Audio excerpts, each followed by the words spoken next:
Hello guys! Welcome to my channel, ang Palawenyang Pobre na Bisayang Dako.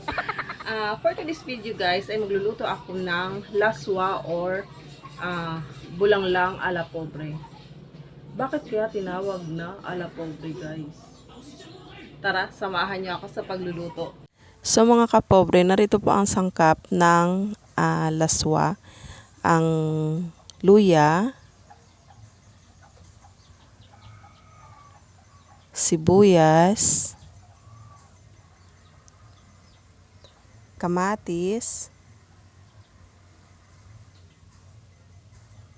okra, malunggay or kamunggay, saluyot, at ang pritong isdang bato. So, ito po yung mga sangkap na gagamitin ko sa pagluluto ng laswa or bulanglang.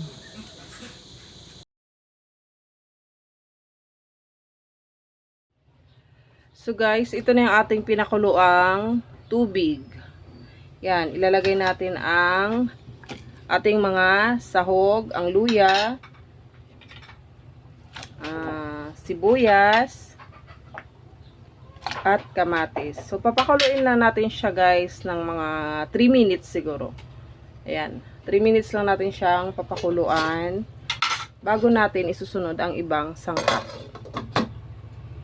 A few moments later. So, ito na nga mga kapobre ko. Ito. Ilalagay na natin ang okra. Tsaka ang asin. Tansya-tansya na lang to. Yan, asin. And then, dadagdagan na lang natin ang asin kapag medyo matabang. Yan. So, pakuluan muna natin siya siguro mga 1 minute. Yan. Ayan. So, guys, ito, after 1 minute, yan. Ilalagay na natin ang kalamunggay. Yan, kalamunggay or malunggay. Yan, masarap yan siya kapag maraming malunggay. Kasi ang malunggay, masustansya talaga yan. Yan. Tilokin natin guys, no? Simutin natin guys. Di sayang. Sunod, ilagay natin ang saluyot. Ayan, ang saluyot.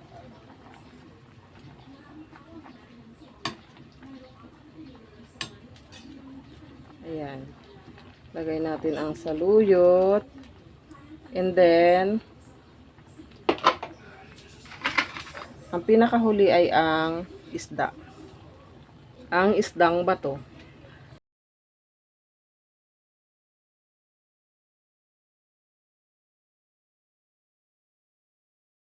Yan. So, tsaka ang isang pirasong danggit. So, yan guys. Pakuluin lang natin hanggang sa lumambot ang mga gulay. Lagyan natin ng konting betchin. So ito guys ang betchin, konti lang. Nilagay ko dito para matansya ang dami ng betchin na ilalagay. So yan. Halo lang natin dyan. Ito mga kapobre ko, no? Ito ang laswa ala pobre. Bakit siya tinawag na ala pobre? Kasi 3 gulay lang ang halo. Yung ibang laswa, di ba, may kalabasa, may talong, may bulaklak ng malunggay. Ito 3 lang. 3 gulay lang yung hinalo ko kasi nga ala pobre. So ito lang yung gulay na available. Kaya, ito lang hinalo ko. Tikman ko nga.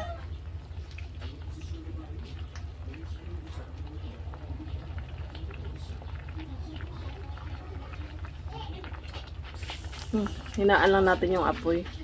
Sarap, gutom na ako. Ito. Lagyan ko lang ng konti pang konting asin. Parang natabangan ako. Tabangan ako sa lasa niya. Parang relasyon. Tumatabang minsan. Diba?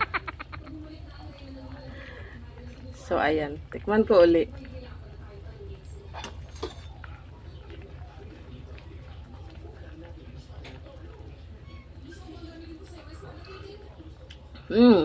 Harap. So, guys, no?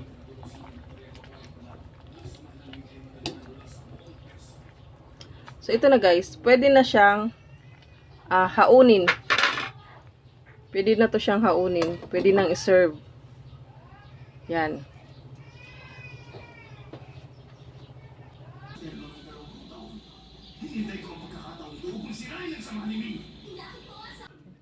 So guys, that's the end of my video. Please like, share, and subscribe my channel, Palawenyang Pobre. And please hit the notification bell button para updated kayo sa mga susunod ko pang mga videos. Thank you for watching!